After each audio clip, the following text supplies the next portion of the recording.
350 كيلو مترا. هذه المساحة تحتوي على أكثر من 1200 مسجد.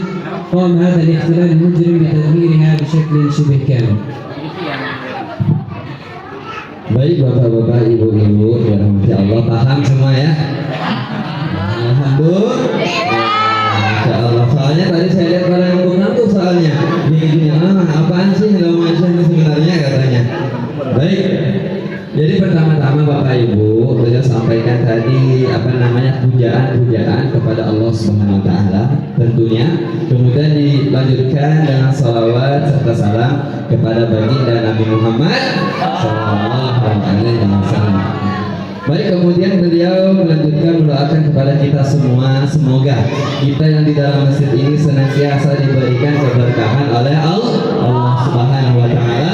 Amin amin ya rabbal alamin. Dan juga beliau sampaikan semoga seluruh amal perbuatan kita terutama di bulan Ramadan ini, di bulan yang penuh suci ini diterima semuanya, entah itu puasa kita, sahur kita, apalagi salat kita, tarawih kita, salat 5 waktu, sunnah kita, bahkan bacaan Quran kita, semoga Allah senantiasa terima dan dibalas dengan sebaik-baik balasannya. Amin amin ya rabbal alamin. Kemudian beliau menyampaikan kembali tadi apa yang saya sampaikan, mungkin beliau nggak paham kali ya apa yang sudah saya sampaikan. Jadi beliau sampaikan beliau tadi Yasir Salah Arafat. Kemudian juga beliau sampaikan tadi beliau adalah penghafal Al-Quran. Alhamdulillah dengan izin Allah beliau telah selesai menghafalkan Al-Quran, dan juga beliau adalah salah satu seorang imam masjid yang ada di Gaza bagian utara, lebih tepatnya di Masjid Salahuddin Al-Ayyubi. Ternyata bukan hanya itu Bapak Ibu sekalian, beliau juga ternyata adalah seorang lulusan sarjana teknik elektro tapi hafal Quran, Masya Allah. Baik, izin Bapak Ibu sekalian melanjutkan apa yang sudah sampaikan tadi, di mana warga-warga yang ada di Gaza selain mereka mencintai yang namanya masjid-masjid mereka yang ada di Gaza, ternyata rahasia keteguhan mereka juga mereka ini senantiasa membersamai yang namanya Al-Quran. Jadi mereka juga selain cinta masjid juga cinta Al-Quran Bapak Ibu sekalian. Ini bisa kita lihat beliau sampaikan tadi, di mana di Gaza itu ada yang namanya lembaga Darul Quran wa Sunnah yang setiap tahunnya dapat mengeluarkan ribuan hafiz dan hafizah setiap tahunnya mutqin di kitabillahi ta'ala. Katanya mungkin di mana mereka ini kuat hafalannya, yang menyetorkan hafalannya mereka ini kita lihat ini ribuan orang hafizah ini di wisuda Bapak Ibu sekalian. Di mana mereka menyetorkan hafalannya satu kali duduk dari surah Al-Fatihah sampai surah apa Bapak Ibu? Surah Al-Fatihah sampai surah Al-Fatihah. Surah Al-Fatihah sampai surah Al-Ikhlas.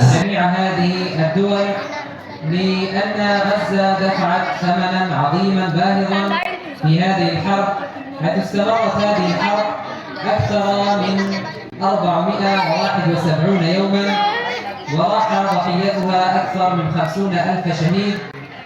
وكما تم استمرار هذه الحرب قبل أسبوع واحد، وعادت المجازر من جديد، وعاد القصف العشوائي من جديد، وارتفع خلال فقط عدة أيام عدد الشهداء إلى أكثر من 700 شهيد، معظمهم من النساء والأطفال. هذه الحرب الوحشية بدعم أمريكي كامل وكواكب عربي كامل جعل غزة تواجه وحدها جميع هذه الدول، وتقف أمامهم بكبرياء وشموخ أمام أعتى قوى العالم بصمودها وثباتها على أرضها لكي تتحدى هذه القوى الشرسة، القوى العالمية أمريكا وبريطانيا ومن معها. Baik Bapak Ibu yang dirahmati Allah Subhanahu wa taala.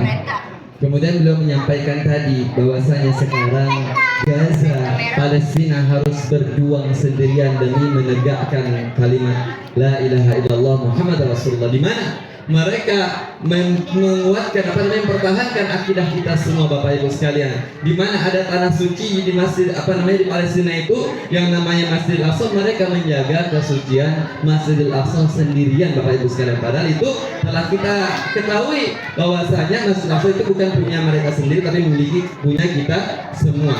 Di mana Dari keteguhan mereka tadi Bapak Ibu sekalian, akhirnya mereka harus berjuang sendirian, sekarat sendirian, berkorban sendirian untuk melawan durjana yang ada di muka bumi ini. Ternyata mereka bukan orang Palestina ini bukan hanya melawan orang-orang Israel saja Bapak, tetapi ternyata di belakangnya di backing oleh negara-negara besar. Kurang lebih 80% kekuatan di dunia ini dipegang mereka ini. 80% kekuatan dunia dipegang Amerika, Inggris, Jerman, Belanda, dan juga Uni Eropa, Prancis bahkan, di mana mereka mendukung Israel untuk merampas tanah Palestina, tanah umat Islam, tanah suci kita semua. Mereka akan merampas Bapak Ibu sekalian. Di mana Bapak Ibu sekalian, Gaza harus membayar terlalu mahal untuk perjuangan ini. Mereka mengorbankan tadi selain rumah-rumahnya, harta benda mereka, tanah mereka, bahkan jiwa, raga, dan nyawa-nyawa mereka korbankan juga untuk yang namanya menjaga kesucian Masjidil Aqsa.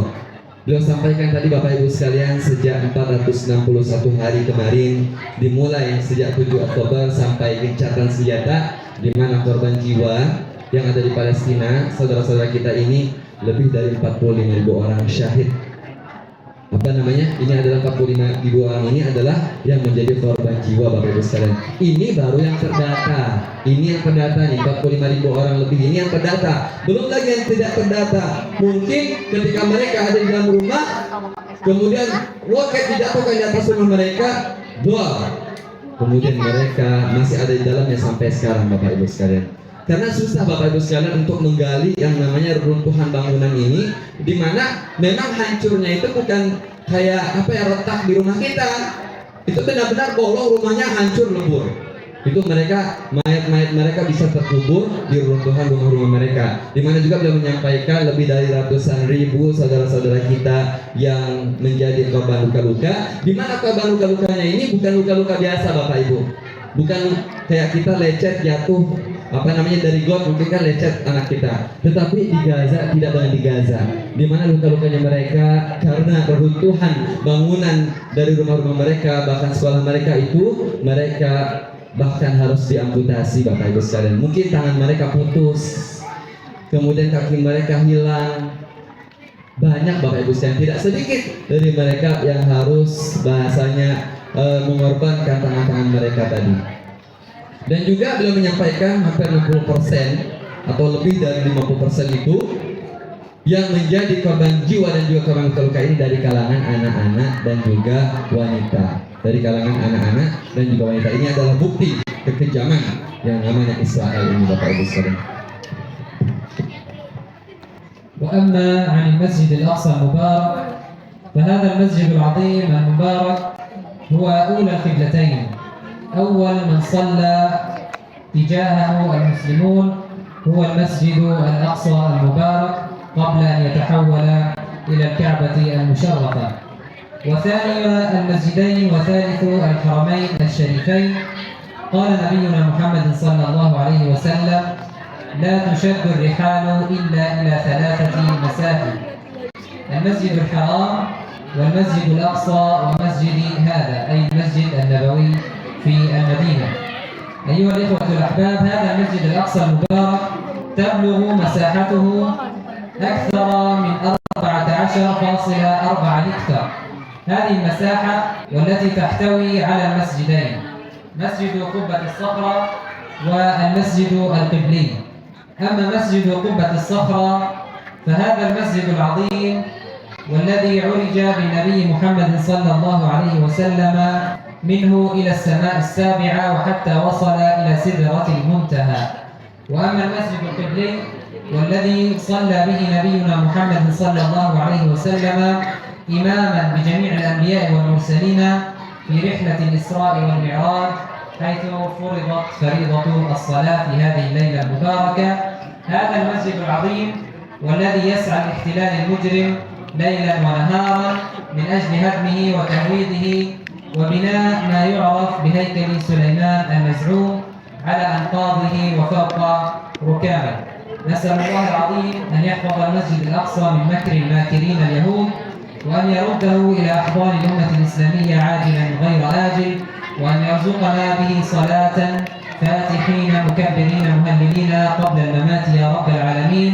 لا نريد أن نطيل عليكم، بارك الله فيكم وجزاكم الله خيرا على هذا الحضور الطيب المبارك، ونسأل سبحانه وتعالى أن ينفع بكم الإسلام والمسلمين وأن يجعلكم من عباده الصالحين الموحدين. جزاكم الله خيرا.